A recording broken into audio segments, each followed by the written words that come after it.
Well, this is wonderful. So, without further ado, let's jump into today's topic. I don't know if you guys seen the uh, the 2 Minute Tuesday for today, but it was all about staying creatively inspired through winter, and I kind of want to talk about just creative rut in general, just because I do think, oh, Fat Tuesday, nice, yes, it is. But yeah, the creative inspiration of getting out of creative rut in general, because winter is here for a season, but then it will be gone. And if you guys are anything like me, there's still chances and opportunities to be able to fall into a creative rut during the summertime as well. So, Fernando, Ohio, what's up, Nick? Saw the zine ship today or shipped. Can't wait to get it. Thank you so much. I'm excited to hear your thoughts on it when you do get it. Jacob says from New York City, but you know that, yes. So, anyways, today's topic on the whole idea of staying creatively inspired through winter. I'd love to hear you guys' thoughts on that, and just kind of hear what other things that you guys do to keep yourself creatively motivated throughout the winter, throughout other seasons, but then also throughout the rest of the year. Whenever you hit those slumps, have you noticed in your own creative walk what it is that starts to lead to those slumps, and then what it is that has helped you to get up and out of those slumps as well? I'd love to hear that. Like a dad says, not trying to brag, but it's way too hot here in Florida already. It definitely feels like bragging. No, I would love to be down in Florida and feel what that actually feels like to be too hot already. Peter Donovan says, I'm still waiting for mine too. Can't wait. Yes, all the zines went out yesterday, so they should be showing up for some of you guys here in the States at the end of the week, and then for everyone else, hopefully sometime next week. Even overseas, I think it might take a couple weeks, but you should be getting it hopefully by the end of the month. Rady says it's way too hot here in Florida. What's the temperature like down there in Florida? And vice versa. Do you guys get to a point to where it starts to get too hot for you to want to go out and take photos? And what do you guys do in those instances as well? Uh, 1-8 Photography says digging in more with other people's works has kept me fueled. Do you mean digging into other people's photo books or into other people's Instagram accounts? I'd be curious to hear. I love hearing what that looks like. 82 degrees Fahrenheit now. Jeez, that's pretty hot. That's awesome.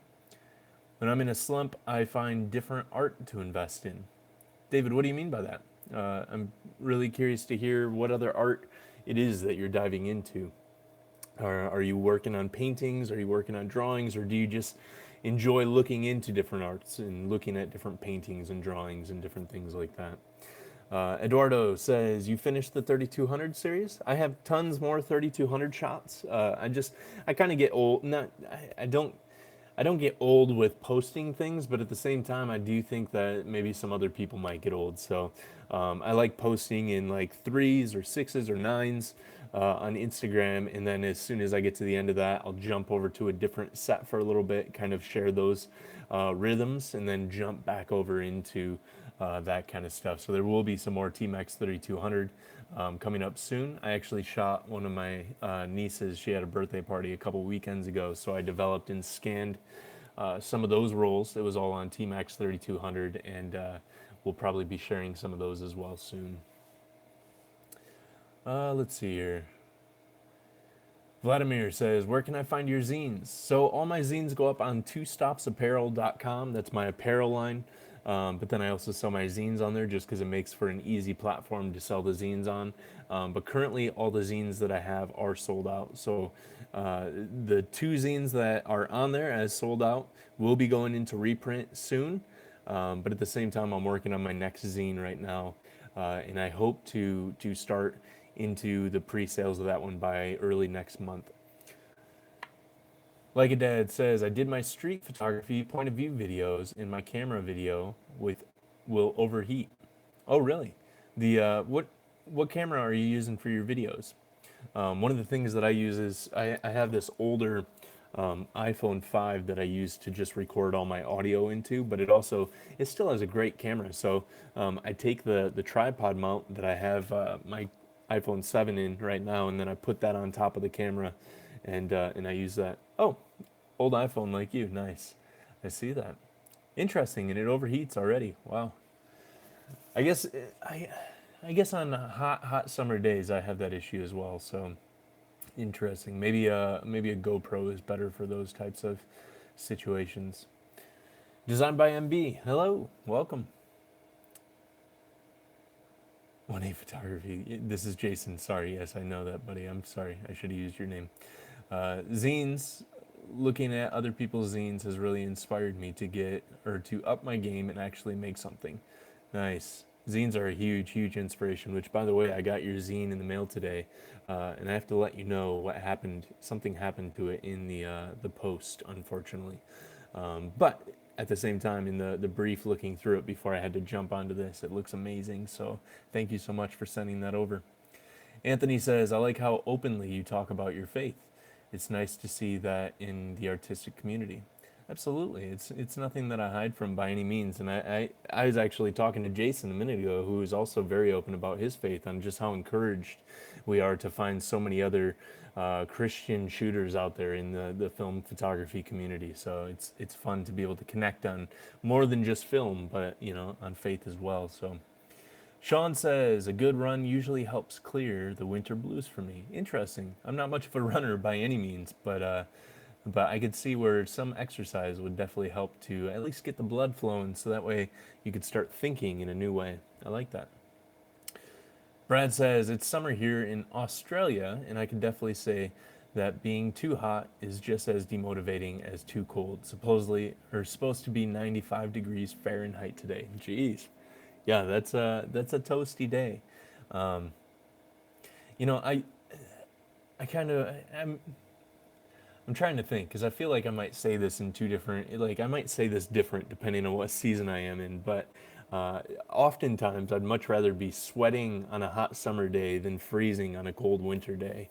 I just like being at the beach. I like sweating. I don't know. I just like summer in general. So I don't know. But at the same time, I do think that there is a point where it just gets too hot, and I find myself darting in as many coffee shops as possible to cool down on hot summer days. Jacob says, getting to a different part of the city always inspires me, or my printed work, or looking over my own printed work or other people's printed work. Jacob, I think you have an extremely large advantage over most of us in the fact of just getting to a different part of the city is nearly like going to a different part of the world in New York City. That's one of the things that I'm constantly amazed by whenever the two times that I've been out there is this idea that if I want to experience a different culture, it's legitimately just blocks away, and it's really incredible. So, at the same time, I do think that oftentimes I know that here in Grand Rapids, even we have sections that kind of get communities that really the culture of those communities is quite different. So I do know that if I were to walk down, like there's a street here called Division. There's like three different breaking points on Division towards different types of communities. And because of that, you have all sorts of different types of storefronts and different colors, and all these different things, that these tropes that kind of end up within these communities, that it could be a giant difference from one to the next. So I do love that, getting to a different part of the city. Although not all of us have the same type of vast majority of city to go to, I think it's still true even on the smaller ends. Peter Donovan, oh, I lost the, let's see here. Peter Donovan says, it's been a weird winter here. I've been out almost every day taking pictures. I'm finally starting to sort out the process for my zine. Nice. I would say, Peter, that this winter has been a big difference for me as well. Surprisingly, this winter I've been out shooting more than any other winter in the past. At the same time, I say that in the last week, well, the last 2 weeks, I actually haven't been out shooting much, which does kind of frustrate me, and that's part of the thing that I start to get kind of discouraged on, and I start to, get those winter blues. But I have shot more this winter than any other winters. So let's see here. Andrew says very hot and dry with intense sun in the next 2 months in Thailand. Uh, Even that presents photo opportunities. Yeah, I bet. It's incredible, you know, like when we just embrace the different the climate changes, right? When we embrace the extreme heat, when we embrace the extreme cold, it tends to lead to different, even if it's not snow on the ground, or if it's, even if it's not, lots of foliage out or anything like that. Just the way that people dress, the way that people respond to the weather is unique in and of itself. There's a lot of gesture that comes with that. There's a lot of call and response within just the humanity's response to the climate, and it's an interesting thing to really dive into and start building projects around as well. Fernando says, the good winter clothes idea you gave was solid. I am also in the Midwest, so I tend to travel out west during the winter, and I just visited a cousin in LA for 5 days and shot the entire time in 80 degrees. Wow. Yeah, the whole winter clothing thing, like it sounds so simple, but at the same time, the gloves that I've had in the past have not been good. Um, so it wasn't until this year that, and actually I had to rely on Emily getting me a nice set of gloves. Like I kept on pushing it off, and then finally she went out and found me a nice set of Adidas gloves that are really well insulated. They have nice fingertips on them so where I could use my phone still, and then it has nice grips to where I can hold the Leica, I could shoot, and they're nice and tight to the hand so that way they don't hinder any of my movement with the cameras. It really does feel like I'm just using my hands. So, it seems simple, but at the same time, like you said, you live in the Midwest. Sometimes this stuff goes overlooked. So, I'm glad that that related. Peter says, I think cold weather motivates me more than hot weather. Interesting. I would definitely say that it's still the other way around for me, but I do enjoy hearing that concept of people operating in different ways. One of the cool things is, I talk to people all the time who are down in Texas or over in California or wherever, out in Atlanta. And the idea of snow to them is super inspiring. And they would give anything to be able to come up and experience snow up here in Michigan or up here in the Midwest. And at the same time, I just want to get away from it as much as possible. So I think that that's interesting.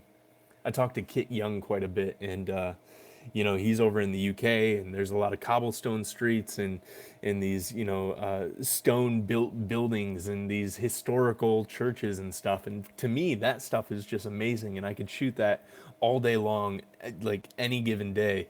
But for him, he's kind of sick and tired of it, and he'd like rather come out here and shoot some of the skyscrapers and the different buildings that we have out here. And I just think that that's so unique. We tend to get so just numb to our own, surroundings that it ends up just fading off as white noise when it could be a giant inspiration to someone else. Leighton says, I hit the darkroom. I have a massive amount to print, plus I'm a member of a local camera club, so there are often things going on there. Nice. Yeah, we don't, as far as I know, we don't really have a solid camera club here in town. And I think, Leighton, we may have talked about this in another live stream, or maybe it was in the comments of a YouTube channel or a YouTube video. But I do love that idea of being able to join a collective, join a community to where you guys could come together on a regular basis, and it will keep you inspired and it will keep you moving forward. But yeah, and printing in the darkroom is huge. At the same time, I still have not gotten into the darkroom in the last 3.5 to 4 months. So I keep saying every single weekend that I want to get in there, but it just has not happened. And I do want to make it happen. It just tends to get pushed off for some other projects. But hopefully, again, this weekend I'll get in there. London Backpacker says, exhibitions, books, try to find a mini project to work on. Absolutely. I completely agree. Eduardo says, great. It's hard to find here, the 3200. Yeah, it's hard to find here too, but luckily I've been blessed to have a few people on the channel and in the community, send some over my way. So I just recently got some. It's in the fridge now, but so I've kind of built back up some of the stock that I had to shoot through while I was waiting on my HP5 to arrive. But I'm very excited to have some more of it. I actually just won a bid on eBay for some old Plus X, and I think there's a couple rolls of T-Max 3200 in there as well. Plus X is another film that I absolutely love. It has a lot of the same grain and characteristic and contrast as T-Max 3200, but it's a 125 speed film. So let's see here. Vladimir says, thanks, Nick. You're welcome. Sean Miller, there's also a coffee and critique group once a month at my community Darkroom. Great for inspiration. I love that. That's I've been talking with a couple guys here in town about getting a critique group going on here in town, and actually being able to dive in and start to give some constructive criticism to each other on the works that we're creating and the projects that we're creating, and really help to push each other along. I've talked about it in the past, but I think that there's kind of a negative context about critiques these days, because people treat critiques as more along the lines of, I'm going to tell you what I would have done different in your image, and that's not necessarily a critique. But when you look back at guys like Gary Winogrand and Lee Freelander and Elliot Erwitt and Brisson, and you look back on any of the interviews that they talk about, they start talking about the other guys that they were communicating with and that they were interacting with and that they were challenging. I mean, Lee Freelander and Gary Winogrand and Joel Meyerowitz, notoriously, were always hanging out and always challenging each other and pushing each other along. And it's no wonder why all of them ended up where they were at with their photography, because they were constantly challenging each other, constantly challenging concepts and thought processes and different techniques and things like that. So I do think that critiques are so valuable, and I think that there's something that tend to get so overlooked these days. But David Bryant says, I paint and I work with driftwood, cleaning, oil, and mounting them. Nice. David, I would love to see that. I don't think I've ever seen that from you. I would absolutely love to see that. Mark Holmes says, something that helps me is to always have my camera with me. Even if I'm going out for a quick errand, it makes me think creatively in those brief moments between car and where I'm going. Mark, I'm loving having these conversations with you, because, both on these live streams, but then also in our private conversations, of how much of that point of departure is really showing up in your work. And I really can tell that you're grasping onto this concept and really running with it. So I completely agree. Oftentimes, what I've found in the past, as far as getting out of a funk, is sometimes it legitimately just takes one good photo to just remove me from a funk. I could be in this creative rut and just feel like everything that I'm making is rubbish, and then all of a sudden that one photo hits, and as soon as that photo hits, it changes everything for me. And having your camera with you on a constant basis just makes getting that moment and getting that shot out of the way that much easier. So, Mark, I completely agree, and I love the way that you're thinking about things a lot lately. What's up, fellow Michigander? Hello. Good to know. I'll change how I send them. Yeah, I'll send you a picture here in a little bit. Let's see here. Every once in a while, this jumps down, and I got to scroll back up. John says, been building out my darkroom. Ooh, nice. John, how many enlargers do you have in there, and are you doing anything fancy with your darkroom, or is it pretty standard?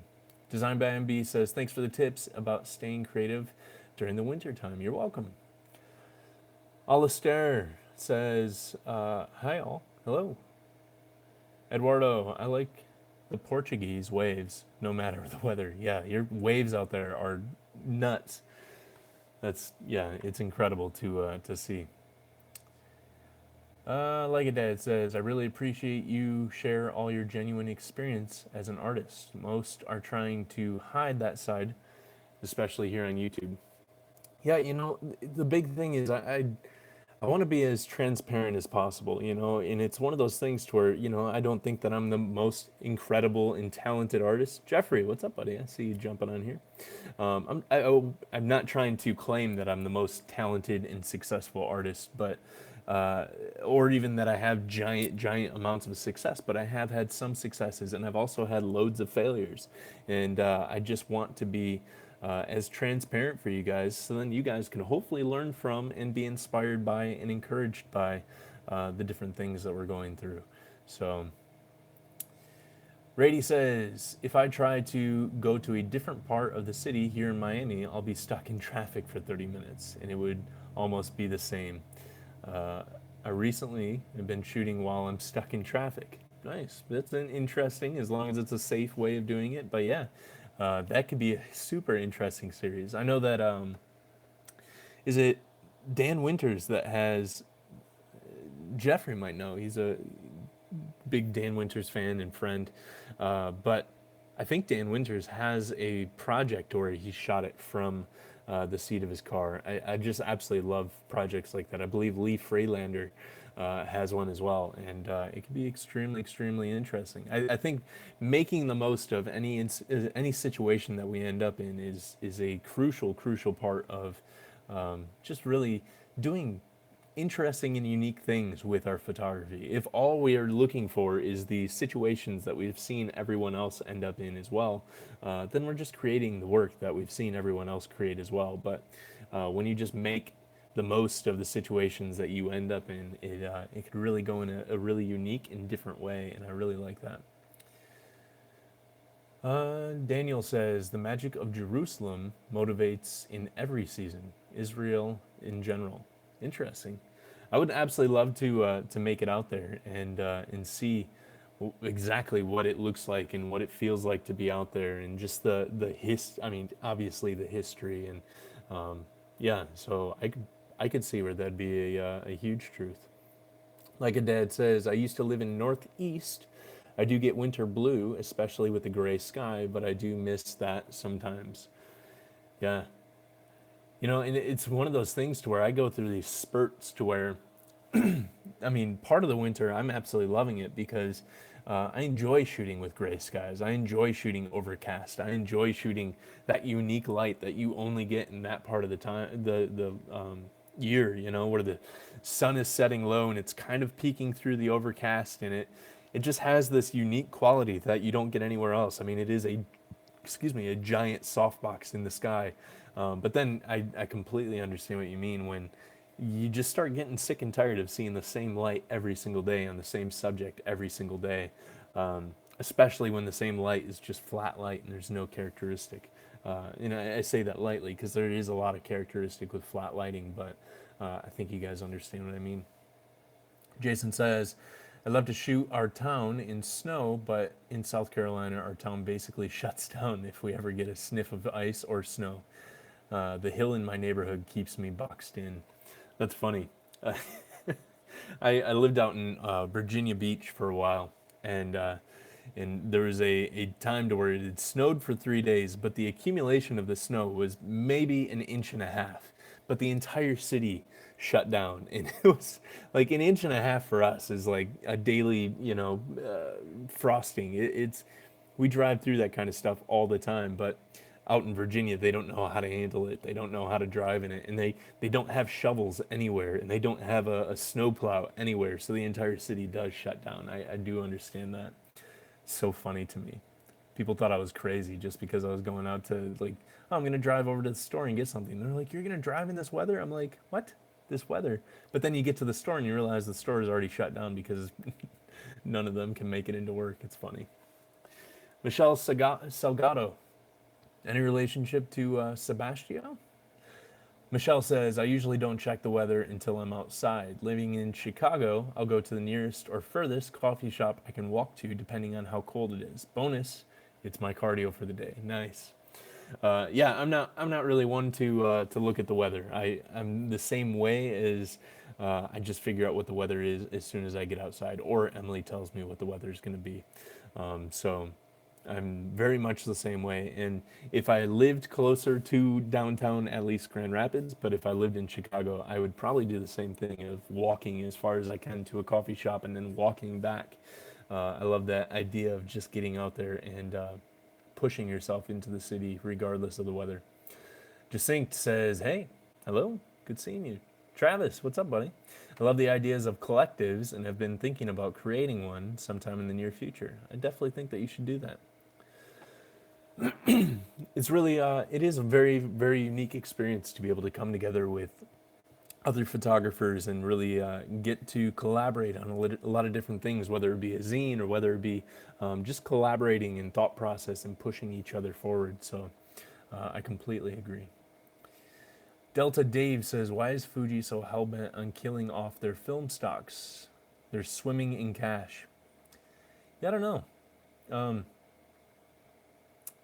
I really don't know. I have no critique on that, and you know, I hate to say this because Fuji does make a lot of great film stocks, but I've just kind of given up on their film stocks. I don't really buy Fuji. I typically stick to Kodak for color film. I'll get like older Fuji stuff if I find it expired and at a good price, but Kodak Portra, Kodak Gold, that's the kind of stuff that I shoot when I shoot color, just because one, you know, Kodak's a great company. Kodak Gold gives me or Kodak Portra, sorry, gives me the tonality that I want in my colors. But then also, they're obviously invested in photography, in film photography. So, yeah, I don't know. I don't know why Fuji does the things that they do, but they obviously aren't really concerned too much about the film community. Andrew says, "Zine question, what software programs do you use to prepare your photos for printing a zine?" So to prepare the photos, it's in Lightroom. I do all the adjustments. So I bring the scan in, I do my general adjustments, my dodging, burning, um, spotting any spots, dust specks, or anything like that. And then I lay it all out in InDesign. And that combo works fantastic. I highly suggest, if you don't have InDesign, to pick up InDesign. It makes, you can do it in Photoshop, and you know, you can kind of drudge through and make it happen, but InDesign makes your life so much easier. Mateo says, "We don't get particularly extreme weather here, be it too hot or too cold, but I do prefer coldish days. My head doesn't function properly when it's over 68 degrees Fahrenheit." That's funny. Did you, Mateo, did you say where you probably said where you were from at the beginning, but I forgot. So where are you from? One Mo. I'm sorry that my chat isn't translating that, and I don't know how to read that. But thank you for joining in. Designed by MB. What should I do to find the inspiration to start using my Polaroid camera again? I've bought a lot of films, but suddenly everything just stands still, and I don't know what to photograph. Interesting. Yeah, I don't. That's a good question. I mean, when anybody asks me like what to do to find inspiration with certain cameras, it's one of those things to where I'm from Bogota, Colombia. Nice. Thank you for sharing. Yeah, I would imagine that it's pretty even keel out there. This is interesting. Sometimes I'll catch the last comment jumping up on here, and then I'll be reading the comments over here. So if I get to some of the more recent ones and realize I'm also working my way through the backlog of stuff, but designed by MB, sometimes, at least for me, sometimes cameras just don't inspire me, and no matter what I do with it, I just can't find the inspiration. Um, or I only find the inspiration in very, very small select times. Like the Yashica 124G was that kind of camera for me, to where in certain situations it was great. You know, I enjoyed using it, but 9 times out of 10, I would much rather use something else that I was much more inspired by. So I would say Instax mini cameras don't inspire me. The Instax wide I do kind of like. It's a little bit wider, has even the strip at the bottom to where you can write things on. So yeah, I don't know. Designed by MB. I guess it's just kind of putting some packs of film through there and trying a few different things, and maybe you'll find that it might not be the camera for you. Not quite sure. Peter Donovan says, at Mark, I bring my camera with me too. I've been known to take pictures in my car when I'm at a stoplight. Nice. As long as you guys are being safe with that. Let's see here.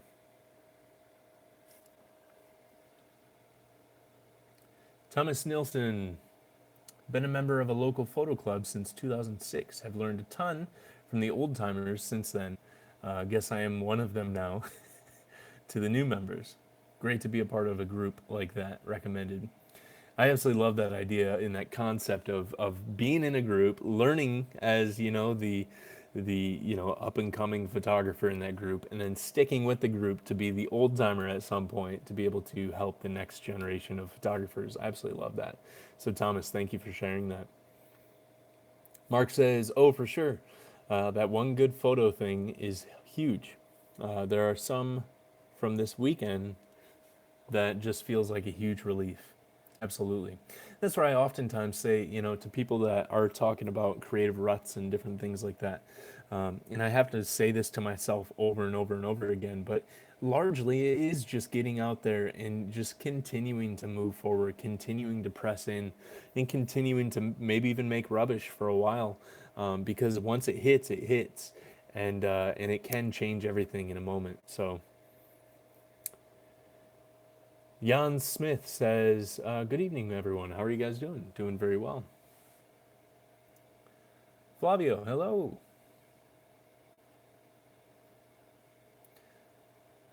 Let's see here. John Gregory says, Bessler 4.5 MXT, room still under construction. I picked up the gear last fall from a retired photographer in Holland, Michigan. Build work tables and custom sinks. Nice. Yeah, Holland, Michigan is about 30 minutes away from here. I should tell the story. Your comment just made me think of this. I should tell the story sometime on a video about the guy. His name is Mike. The guy that I got a bunch of my enlargers from. I got 3 enlargers and a bunch of. I got like giant print dryers, easels. I got all sorts of darkroom equipment from actually a retired Secret Service agent who, at one point in his career, had caught the one of the CIA's top 10 most wanted list. So this guy was legitimately on the highest of the high top 10 most wanted lists. And this guy that gave me all this enlarger equipment and stuff was the guy that caught him and had this huge cash reward because of it, and had the whole like most wanted thing framed and plaqued on his wall, and he had pictures of him in the car with Gerald R. Ford and with Richard Nixon driving them. He was their personal detail, and this it was just incredible. And this guy gave me a bunch of my enlarger. Actually, the enlarger that I do use in my darkroom is from that guy. So let me know if you guys think that would be an interesting video. I have a very terrible portrait that I took of the guy somewhere too that I could put up in the video. Took it with my Canon F1N and missed focus pretty horribly. Garth, what's up, buddy? I see you out there. Mark Holmes says, I think Elliot Erwitt has talked about doing a project from the seat of his car. Oh, that could very well be. Have you guys seen, I just seen these last night. There's a new, it's called Magnum Home, or maybe Home Magnum. But it's a new channel here on YouTube, and it's a partnership between Magnum and Fujifilm, and they went through with David Allen Harvey, Elliot Erwitt, and who else do they have? Alex Soth, a bunch of different Magnum photographers, and they're diving into and expressing what it means, this whole concept of home.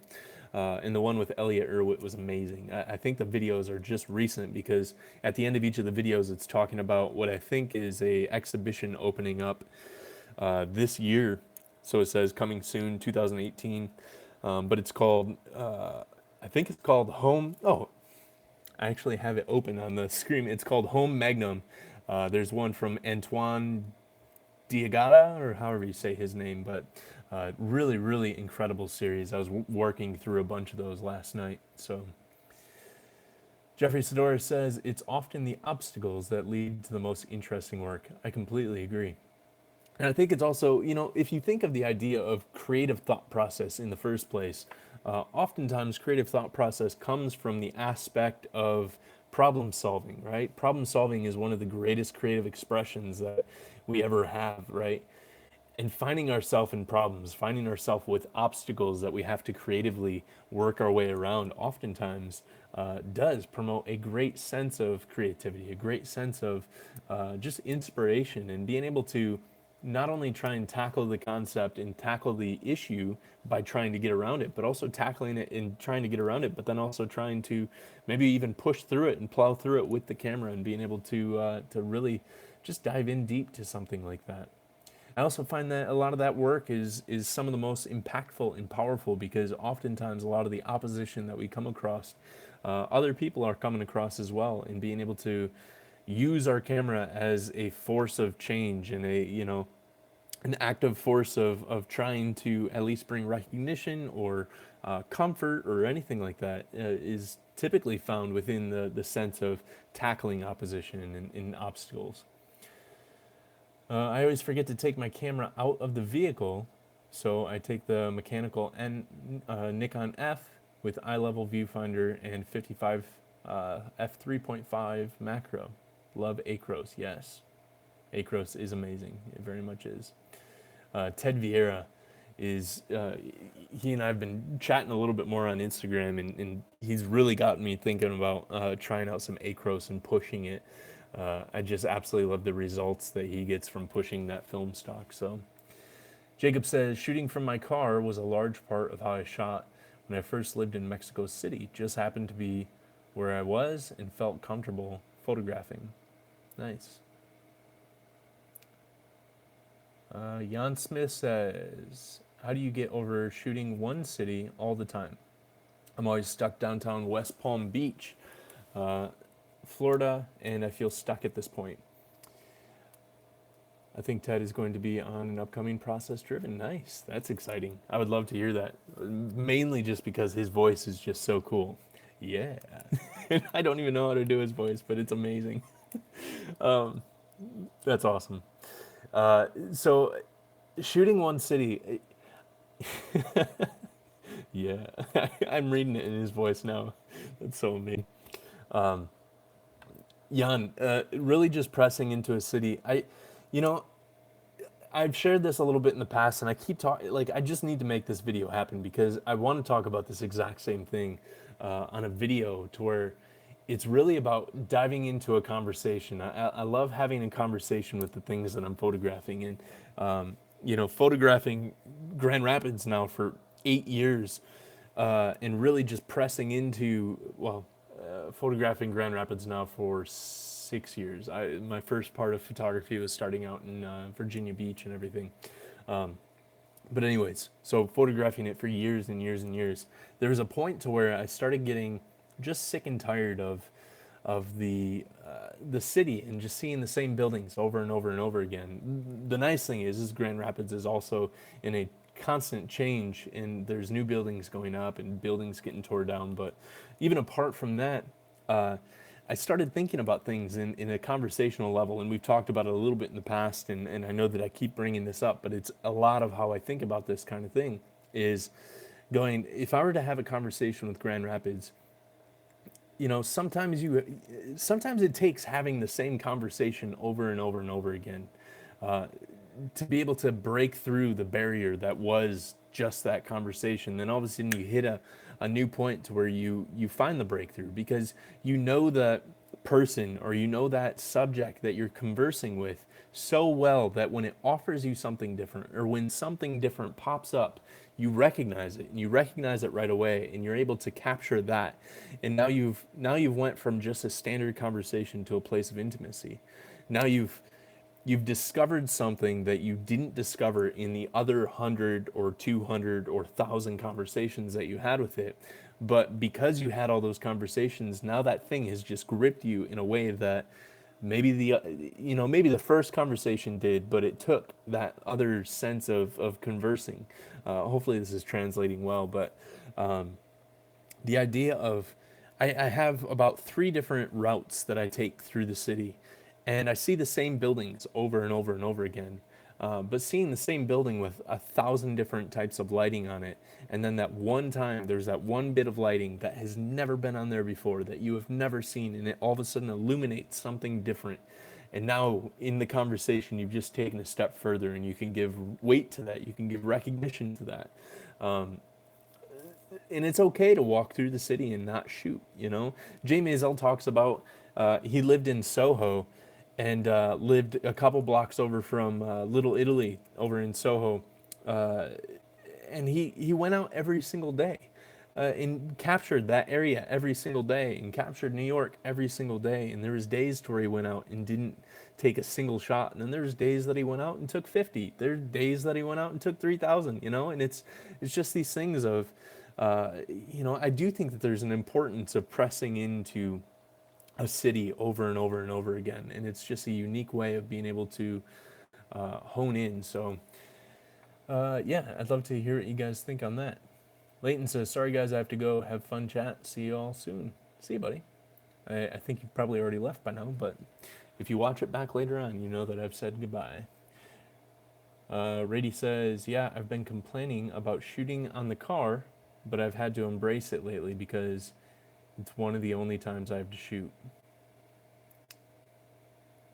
Andrew says, I spent some winters in central Norway. The snow and cold brought Norwegians out for sports and photography. Nice. That's awesome. And Boone, hey Nick, really enjoyed today's 2-Minute Tuesday. Thank you so much. Peter Donovan had a message retracted. I don't even know what that means. Scott Allen, hey buddy. Good seeing you on here. Thanks again for sending those zines over. I really appreciated getting those in the mail today. Jeffrey says, waiting for Affinity to launch Publisher so I never have to open InDesign ever again. Nice. I heard you talking about those, and I would really enjoy seeing that, because I think what you were saying is they're going to come out at like a $50 price point or something like that. That's impressive. That's incredible. And if anybody knows any other, Affinity publisher or InDesign alternatives, please do let me know, because I'd love to start looking into some other alternatives to be able to offer more to the zine series.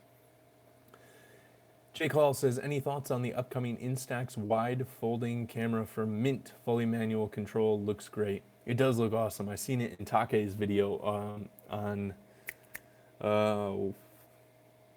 dang it, I forget the channel that he put his new documentary series up on, but it looks incredible. Like when when I seen that, I immediately jumped out of the video and started like Googling for it, and realized that they aren't launching it for a little bit, but it looks amazing. So, and the quality of image that I'd seen that it came from, that is pretty incredible as well.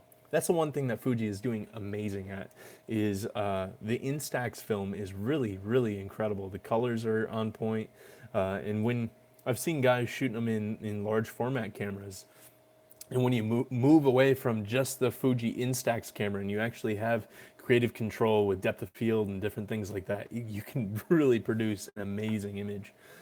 So I got to give it to them. They're really knocking it out of the park with that. Sean Miller says, gotta run. Happy shooting, everyone. See you, buddy.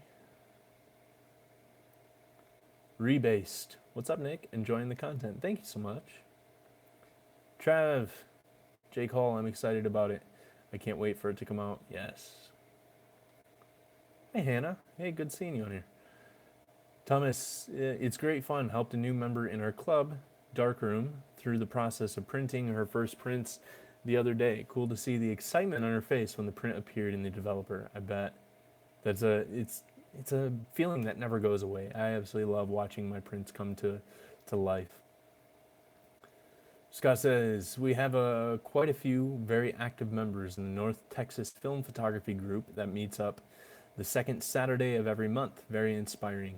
Glad you got my book today. Yes, I'm very happy to get those.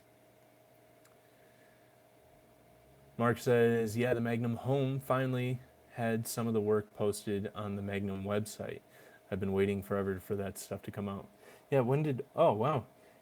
These videos came out back in November of last year, 2017. So I'll have to check over on their website and see some of the works popping up over there.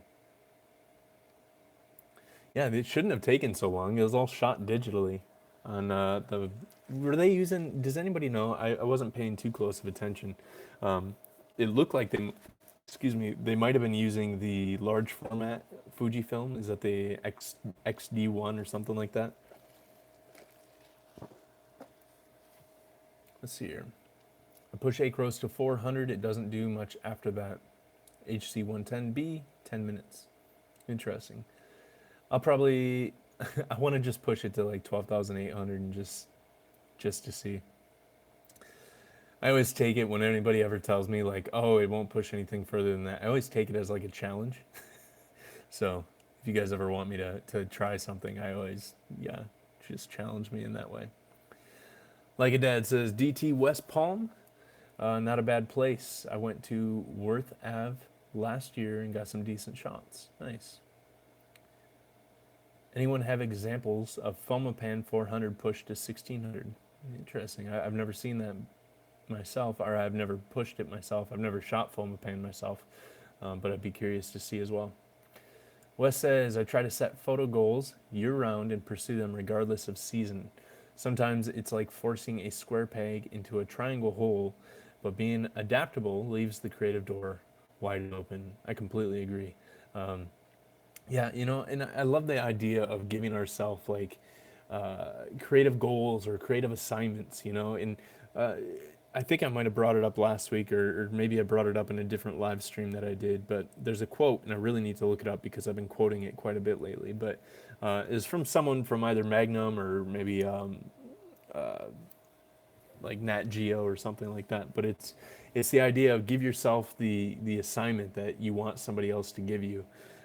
You know, assign yourself the photo assignment that you want somebody else to assign you, and just go out there and make it happen. And I absolutely love that. And Wes, it seems like you do that really well of giving yourself these portrait projects and these different projects that you're working on. So Jeffrey says, the more you revisit a place, the more your brain ignores the familiar and allows the interesting to emerge. Yes. I love that.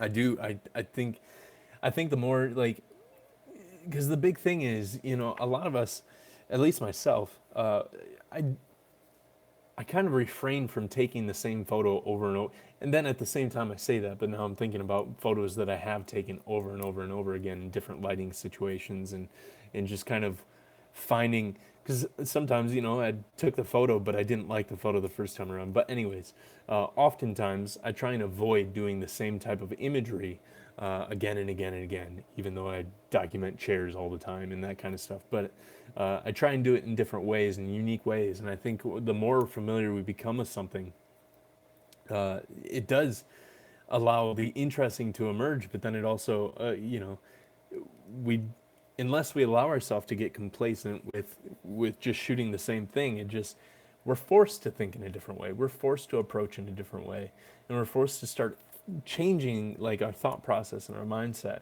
on the ways that we approach even just regular subjects, which I think translates more than just the way that we see that thing over and over again, but it allows us to be able to move forward with a new set of, you know, thought processes within our artwork. So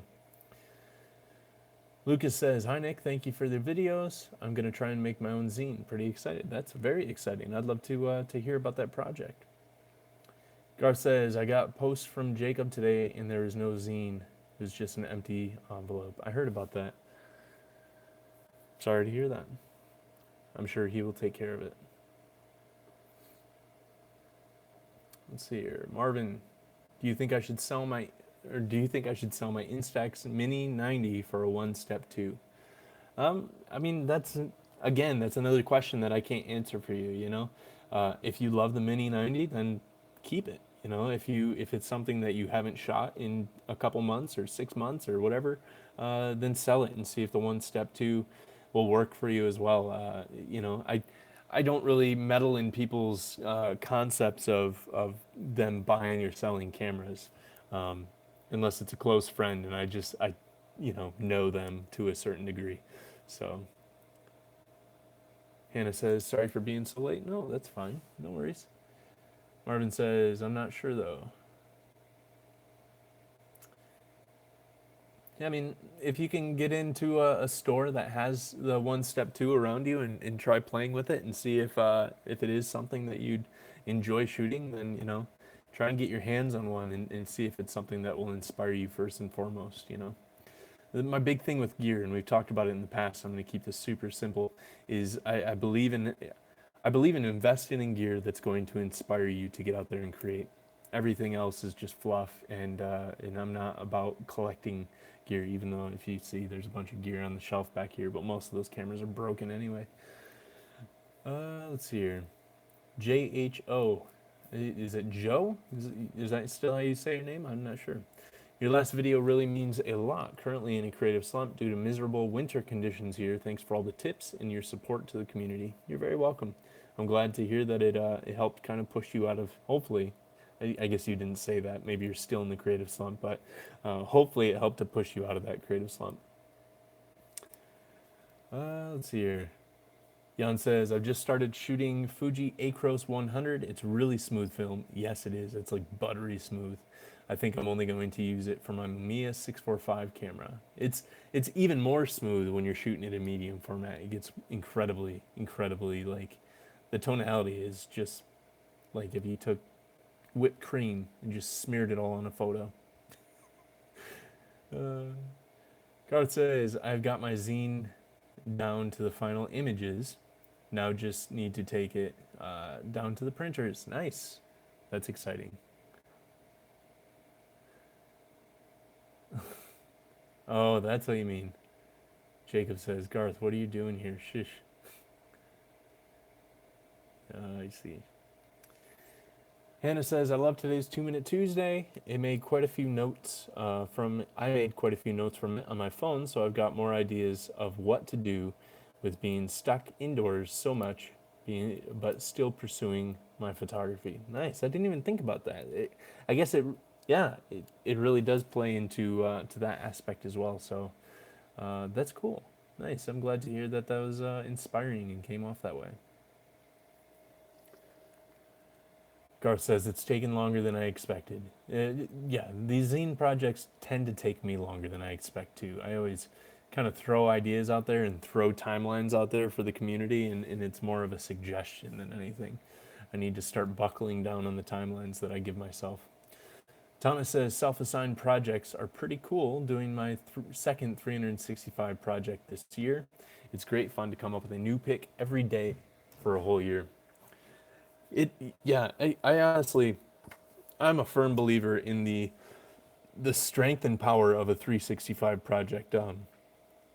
Back in 2011 or 2012, I started a 365 project. I think, into the first week of September before I stopped. But at the same time, that's 9 months, 8 months at least, because it was into the first week of September. But 8 months of just getting out there and creating every single day. And it is a discipline, and it does force you to constantly think, even when you don't want to constantly think.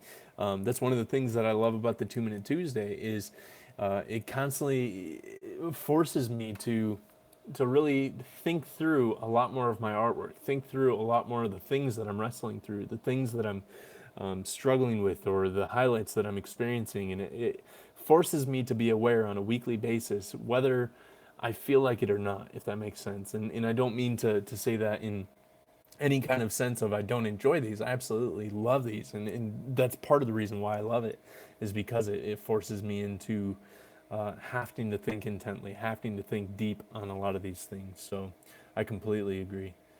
It was also much easier for me to shoot a 365 project back when I was shooting digital, but at the same time, I essentially shoot enough film to be able to do one as well.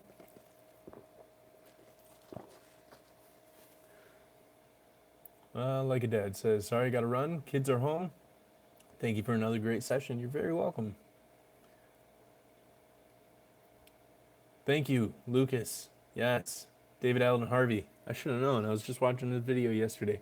Give yourself the assignment you dreamed someone would give you. Yeah, I completely agree. From Wear Your Good Shoes, advice from Magnum photographers. That's a great little photo books. If you guys have never seen that photo book, go check out Wear Good Shoes. It's WEAR, and like putting good shoes on. And it's from Magnum, and it's just a bunch of little thoughts from different Magnum photographers. How are you finding YouTube compared to Instagram? Absolutely love it. I think that this is the right choice. This is uh, much different than Instagram. I love that I could actually read it on the screen next to here, and then live stream right from the iPhone, and it seems to be working extremely well. So, also let me know, guys, if you guys have experienced any kind of glitches throughout this thing, or is video and audio coming across just fine. I do want to figure out how to. My forehead's like crazy blown out, so I got to figure out how to get my exposure down. I was trying to figure that out beforehand. I'm sure there's some sort of hack. Maybe I just need to get like a ND filter for my phone. Let's see here. Hannah says, I found a great printer in the UK to do my zines with, and a friend here who has experience with InDesign is going to help me lay them out for sending it to print. So that was awesome to hear today. That's fantastic. And Hannah, um, can you message me the info on the printer over in the UK? I have a lot of guys telling me that they can't find printers out in the UK. And I know that they exist because I know other people in the UK who are doing zines. So uh, please do send that over to me, maybe on Instagram Messenger or through email or something like that. But I'd love to be able to pass that information along. Kenneth Jackson says, I just arrived after forgetting you'd move this to YouTube. Won't happen again. Nice. I love how apologetic people are when they show up late. You really don't have to be, but I appreciate that. We're just glad that you're here. Delta Dave, are your church pics handheld? Yes. Nearly everything is handheld that I shoot, unless it's large format. So everything is all handheld. The nice thing is shooting at 1600 and above, it gives me, even in darker situations, I can handle that a 50th of a second. So yeah, everything that I shoot, especially at the Leica, even with the Mamiya 645 or any of the other large format cameras that I've ever used, apart from, again, the RZ or RB 67s, because those are just beasts. Um, but yeah, it's all handheld. Joe, you got my name right. Awesome. Thanks again, Nick. Still trying to work out things, but the idea of shooting the same place, making you think differently, is a very good idea. Yeah, Joe, and please follow up with me. You know, after shooting a little bit more and having that whole concept of having a conversation with the scene, uh, you know, like reach back out and let me know how it's going in 4 months, 5 months, 6 months. I'd love to hear what that looks like and how that develops for you over time. Marvin says, I love the Mini 90, but I find it small sometimes and want bigger film. A few days ago, I saw the Fuji release Instax monochrome wide film, but the Instax 300 doesn't have that function like the 90. Uh, doesn't have what function? The monochrome function? It should just shoot the, I think, I'm probably reading your comment wrong, but it does sound like you probably should sell it, and you should get something a little bit wider.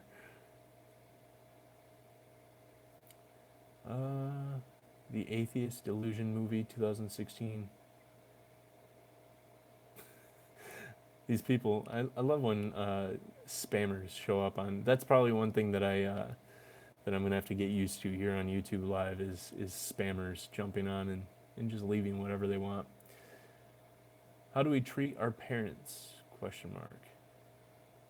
Do we send them to nursing homes or show them the mercy they showed us? They could have easily given us up for the fostering. I'm not sure what you're referring to, but I do agree that we should treat our parents and our elders with complete respect. Let's see here. Thomas says, using my phone as a camera, editor, and publishing tool, Instagram for the 365 project. Easy to use the camera I always have with me. That's a great idea. Uh, maybe I should, maybe next year I'll do that. Probably not. Uh, but I do like that idea of really going in and using the iPhone as a 365 tool. Mick B 2.0. What's your next big project? My next big project is I have a zine that I'm working on from 2016. It's a two-part zine. It's actually a A side and a B side. So it gets approached, and I've talked about it a little bit in the past. I'm trying to think if I have anything that I could kind of demonstrate, but essentially, if you think you get to, think about how you get to one end of a cassette tape, and at the end of that cassette tape it says please flip over for side B, or it just stops and you flip it over and it's side B on the other side. That's essentially the concept. So there's an A side and a B side to the zine, and they're on opposite sides, so you're going to get to a point of the zine to where you have to stop and flip it over and rotate it to be able to approach the next content in it. So that's from 2016. It's based around the concept of a mixtape and the idea of both a mixtape for my own work. That was 2016 was the year that I said, you know what, I'm gonna make my personal. I was shooting weddings, I was shooting, portrait shoots and different things like that for paid work, but I wasn't making my personal work a priority. So 2016 was the year that I said, you know what, this year I'm gonna go into it shooting on a somewhat daily basis, and making sure that I get out there and push myself and treat it as another job versus just going out and kind of meandering around whenever I had time. So it's really a mixtape for me, but then it's also based around Grand Rapids, and it's a mixtape for the city as well, because the city is really on the uprise and really making a name for itself as well. So, Garth, you're off to bed. See you, buddy.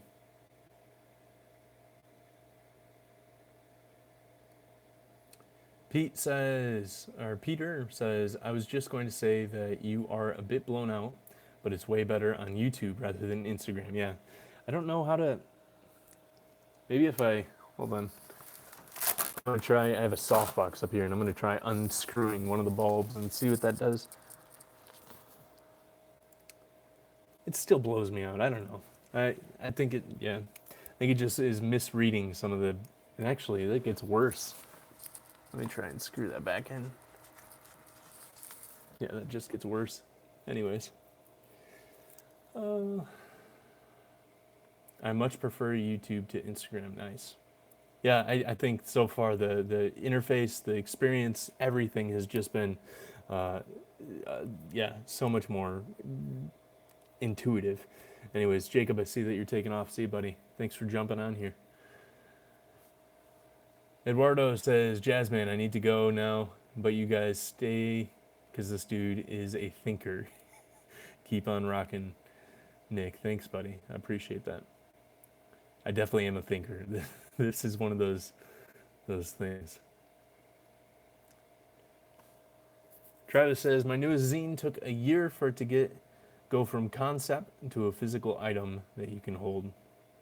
Nice. And, there's something too. I was watching some interviews yesterday on YouTube while I was editing, or waiting actually for the video to export. But there's a couple different Magnum photographers that were talking about, their sequencing. They're sequencing and they're building projects, and a lot of the times they'll build dummy projects. They'll build a book dummy, and then they let it sit for a year, and then they reapproach it with fresh eyes. And I like that idea of having a patience with projects. We talked about it in the past, but we live in this very immediate culture, and sometimes we need to sit with our work a little bit longer. It's something that I've been trying to do with New York work, and with the work that I don't know where I have it right now, but the work that I have from 2016, different than the project that I was talking about, but the work that I made out in Maine for 2 weeks at an artist residency, and just sitting on it, and I haven't shared much of it anywhere. I do think that I might go through and start sharing some of that work, though. But anyways, being able to sit on something for a little bit longer is kind of a trait that a lot of us kind of miss out on. So I don't think that there's an issue with taking time and having things go a little bit on a slower pace. London Backpacker says, surprised to hear that about printers in the UK. I know of at least 3. Yeah, you know, this is an interesting thing, and if anybody on here is one of the people that have reached out to me, then I apologize. I'm not trying to throw you under the bus. I'm not going to use any names because I don't really remember who it was that was reaching out to me. But I do get a lot of people that reach out and go, "Yeah, there's just nobody in my city." And then I ask what city they're in, and then I Google it, and it pulls up 15 different print shops, and it's going like, it's amazing what a simple Google uh, what a simple Google search will do for trying to find a print shop. Um, and I highly suggest finding a print shop in town versus going with some place like Blurb. Even though it's going to be an initial cost out of your pocket, it's going to be drastically less than trying to print on Blurb, trying to print through anything else.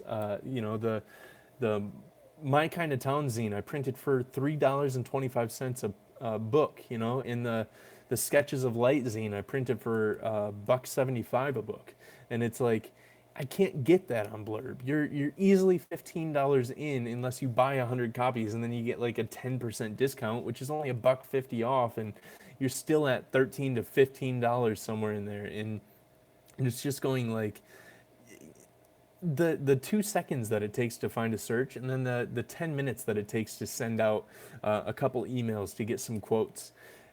I don't know. Some people, I think to some people the idea of making a zine is a little bit more enticing than the actual steps of going through. Uh, and they don't always want to put in the work. And I'm not criticizing anybody, but if you find yourself in that boat, then this is just my challenge of saying just get out there and start doing the work and start putting it out there for uh,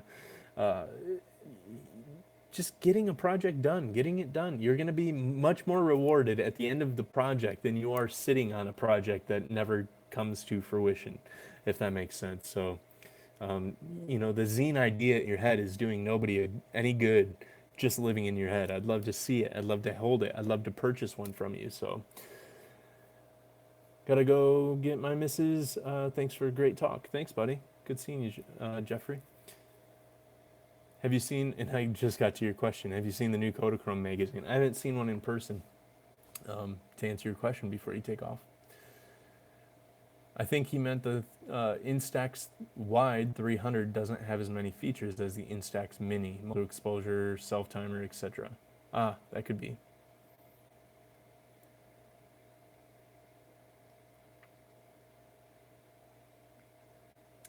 Ed Templeton did a cool accordion fold book, his work on one side and his wife's on the other. Oh, I like that. I really like that. I'll have to check that out. I know that Richard Avedon actually did a really cool. It's got this accordion style to where the project folds out, and I really do want to do some sort of small book project like that in the future. But I like that idea of having his work on one side and his wife's on the other. I absolutely love husband and wife teams that work on books together. This one from Joel Meyerowitz, his wife Maggie actually wrote all the different writings for this book, and then they also did another one that I think it was the book on Providence, or maybe it was the book on Cape Cod.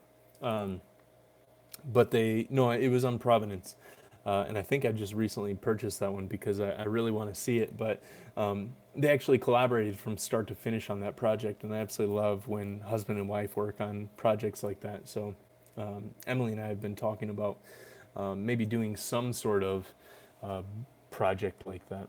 We're not quite sure what it would look like just yet. Marvin says, "What do you think about the Fujifilm X100F to replace my 700D? I mostly shoot street and portrait and want a simpler setup." Um, I, I'm not too familiar with the differences between the X100 and the S and the F, but I have held and shot the X100. I think it was just the original, and I absolutely love that camera. It's a great camera. If I was shooting a digital shooter as a main camera, Travis, you gotta go. Got a lunch date to get to. See you, buddy. Good seeing you on here. But yeah, the X100 is fantastic. So if you're not jiving with the DSLR of the 700D, then I would say definitely switch over to it. I think you might like it as long as you like rangefinders and that type of setup. Um, Andrew says, I have my Nikon F2 loaded with HP5, which will work well during the day, but at dusk and night, I'm out of luck. Do you have two cameras loaded with lower and higher ASA films? No, so this is what I do. Shoot everything at 1600. In the middle of the day, I'm shooting at either 1/1000th of a second at f16 if it's super bright and sunny, and actually a lot of the times I'll shoot at 500th of a second at f16. Um, just because I like to expose my HP5 at 800 and then I develop it for 1600. But then what that also gives me is the 1600 latitude to be able to go down into dark atmospheres and be able to open up wide open and shoot at 1/50th of a second. So this is why, this is part of the reason why I shoot at 1600 all the time, is because it's versatile from going outside and going inside all the way. So, or like into the dark and being able to approach both situations. So that's that's what I do, at least. Not for everyone. Not everyone likes the grain. Not everyone likes the contrast. But Hannah says, I just ordered Elliot Irwit's dog book from Thrift Books for an awesome price. I haven't had a new photo book in ages, so I'm pretty excited. Nice. It's a sweet site. I've gotten so many good deals. I just got some more last night, by the way. So I have a bunch of new books coming in on the way. Uh, Most of the time I do, for example. So, Tadius, you're saying that most of the time you have two cameras loaded up with two different film stocks?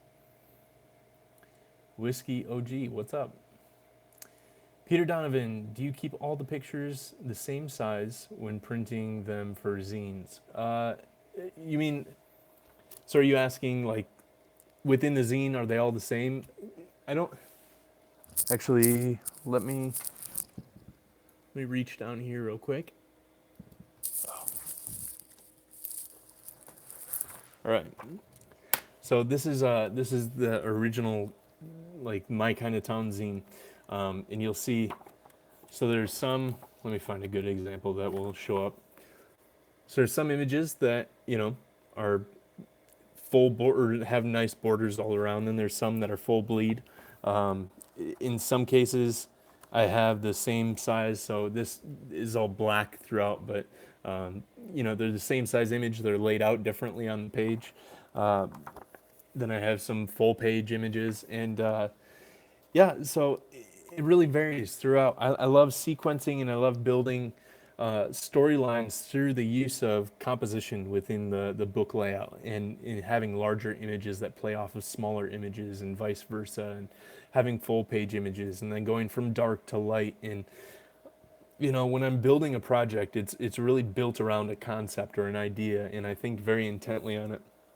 So at the same time, there's probably going to be a book project that is coming up soon that will probably be a lot of very similar layout, and it will be a lot of similar sized imagery in the images on each of the pages. So it's not an absolute for me that I'm going to switch sizes all around, but it needs to serve the purpose of the project more so than just the purpose of the images in general.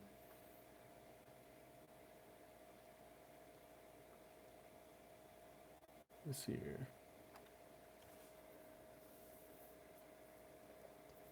Hannah O'Brien says, I found some great printers in the UK in the past. I must have read that on this screen, not this one. Scott says, does anyone shoot medium format?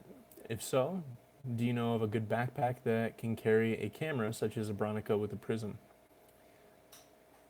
I haven't used any good backpacks in a while, but I do shoot a Mamiya 645, but I have a shoulder bag for that.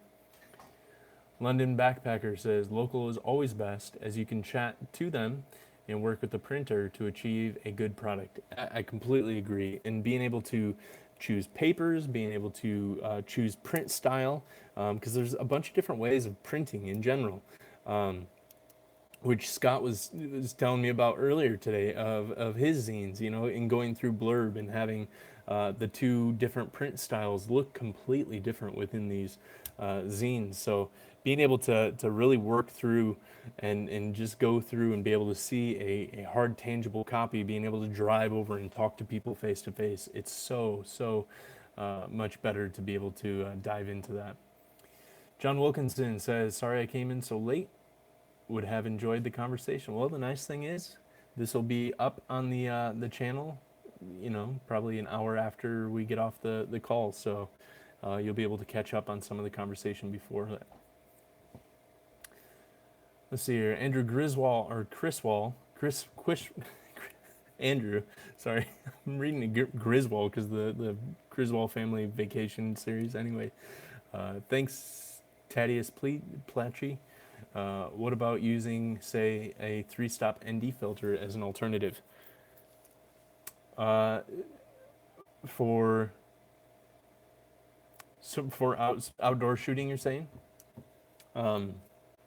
You could do that. So if you were to push to 1600, you were to use a 3-stop filter, bring you down 800, 400 to 200. So you'd be able to shoot at a more wide open aperture or anything outside. So yeah, all that works. I know a couple guys that actually do very, very similar things to that.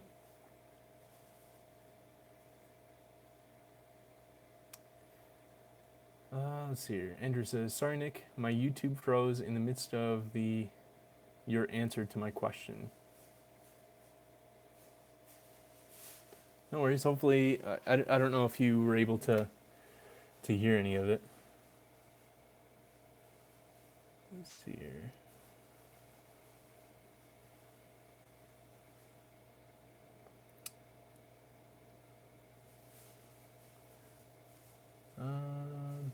Hannah says, I'll be shooting a portrait session hopefully next month with my Yashica mat and HP5. It'll be in an alley that's quite dark. Shall I shoot it at 1600? The photos will be going into a zine in the exhibition. Yeah, I think you should definitely try it at 1600. With the 3.5 lens, it'll give you that extra little bit of just being able to work with in an alley like that. Film show, hey buddy, good seeing you. Daniel Collins says, I shoot Tri-X 400 and push to 6400. I usually shoot with a 3-stop filter during the day. Nice. John says, I keep 2 Canon EOS 3s loaded at all times. One has HP5 at 1600 and the other has Fuji Superia at 1600. Not much that I miss. That's awesome. Yeah, being able to shoot color or black and white at any moment, that's pretty cool.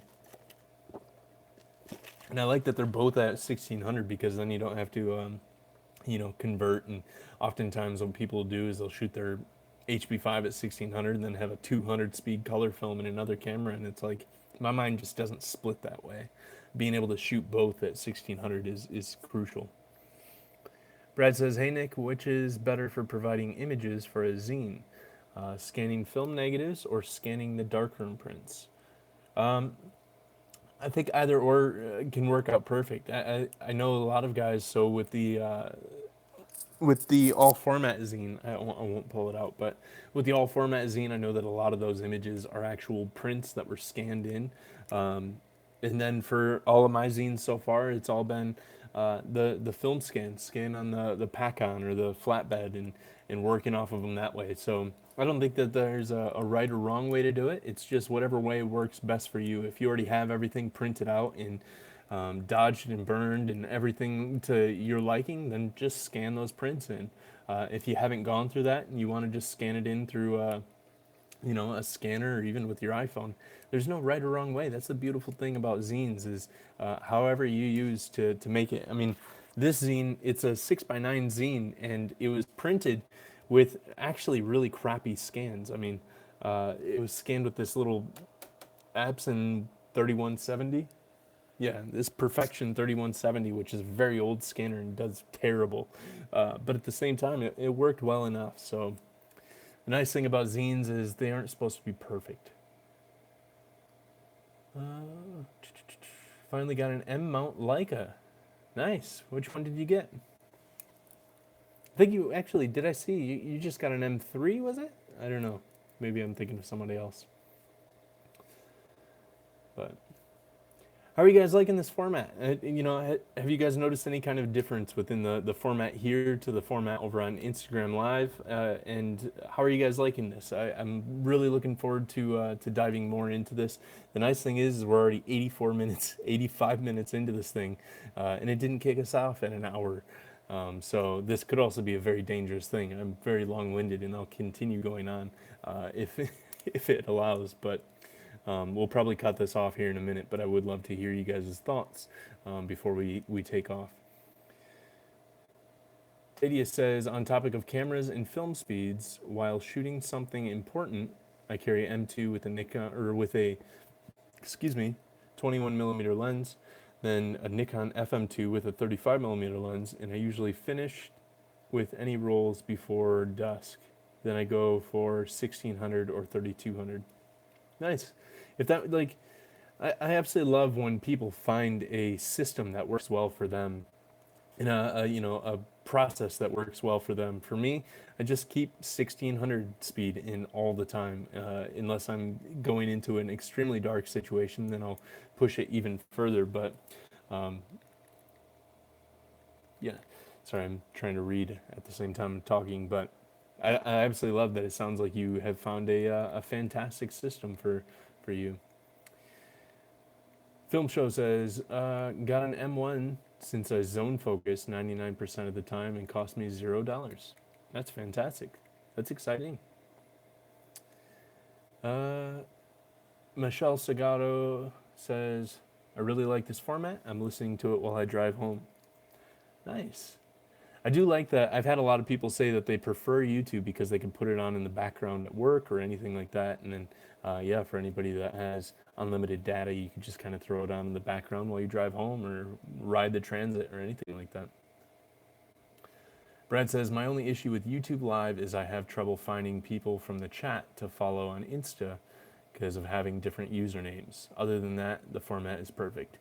I do understand that. It is going to be interesting translating from Instagram Live to where I know so many of you guys by your Instagram handles, and then translating over here to YouTube Live, which some of you guys have the same handles and then some of you guys don't, and trying to keep everyone straight within my mind and trying to figure everything out. And it will be a bit of a challenge, but at the same time, I think that this format is going to work extremely, extremely well. Also, if you guys haven't liked down below, I think this will also help the video to get out, and when I do publish it after the fact, and when I do put up the replay after the fact, I think it will allow YouTube to know that it's content that people want to see. So if you haven't liked down below, please do so. It would help out tremendously.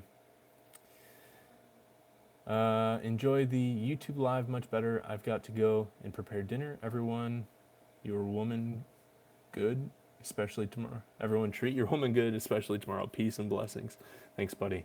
Good seeing you. Let's see here.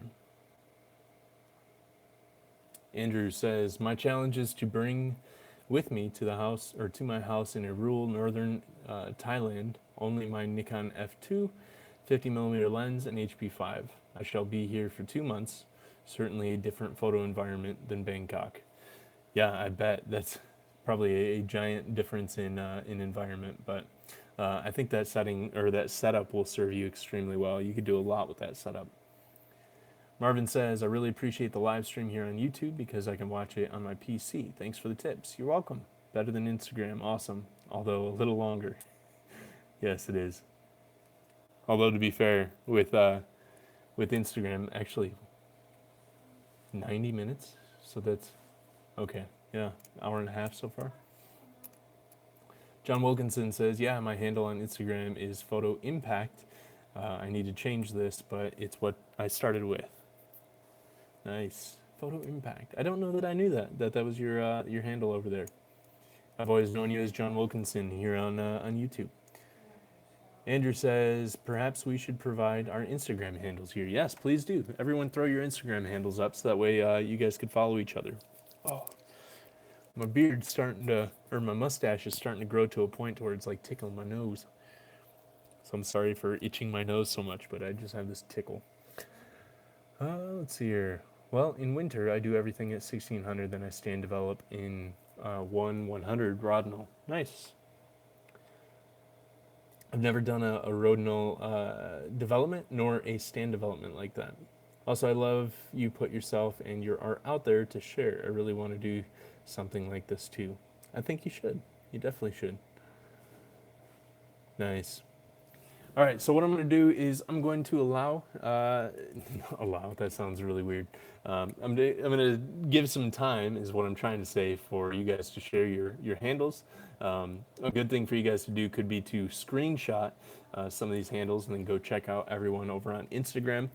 Maybe we do this at the end of each of the live streams, is sharing handles or anything like that. But and then also do me a favor after this, and if you had like one takeaway or one thing that really stood out to you with this whole live stream, I'd love for you to leave that in the comment down below. Or actually, I don't think that's going to work. If you happen to come back to the video after it gets posted live or after it gets posted up, if you could leave one takeaway that you took from the video in the comments, again, that will help. A lot of the times these live streams kind of get lost in the YouTube algorithm, so having as much interaction from you guys as possible really helps to tell YouTube that it's a good thing for them to really push out. And I think these conversations are really going to help encourage others as well. So, oh, this is fantastic. Look at all these handles. I love how interactive you guys are on here. So thank you to everyone who jumped in over here to just go in and just really dive in and share in the conversation. So this is fantastic. I look forward to more of these YouTube lives, and then we'll probably be doing other YouTube lives as just kind of impromptu lives. Or maybe I'll throw out a smaller concept, and we could jump on for 30 minutes in the future and kind of wrestle through that stuff as well. But be sure to subscribe if you're not subscribed. I'd love to have you in these conversations in the future. Otherwise, thank you guys. This has been a fantastic, successful, super successful. I just got to figure out this whole exposure thing, but a super successful live stream, and I just appreciate each of the comments that you guys brought in and each of the points of view that you guys shared. So I look forward to seeing you guys on the next video, and I look forward to seeing you guys in future live streams. So feel free to reach out over on Instagram at Nick Expose. I'd love to carry on the conversation there as well. Until then, peace.